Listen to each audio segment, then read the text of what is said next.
এমনই ভাগ্য খারাপ, মিক্সারে সব মশলাগুলো দিয়ে দিয়েছি যে সেই আমার মেশিনটা খারাপ হয়ে গেছে। এখন কি করা যাবে, আমি সব শিলে বাটছি। মশলাটা খুব সুন্দর হয়, মিক্সারের থেকে শিলে বাটা ভালো। আগে তো মানুষ সব শিলে বেটে বেটেই খেতে পারে, এখন তো শৌখিন হয়ে গেছে, সব মিক্সারে বেটে তারপরে খাই, কষ্ট হয় না বউদের।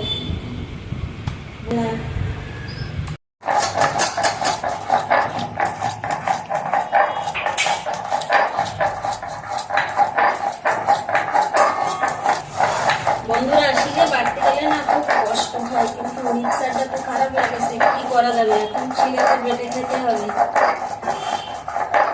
আমি শিলে বাটা মশলা দিয়ে আমি মাংস রান্না করবো আজকে। মিক্সারের থেকে এই শিলে বাটা মশলাটা ভালো ফিনিশিং হয়, আবার খেতেও ভালো হয়, রান্নাও খুব ভালো হয়।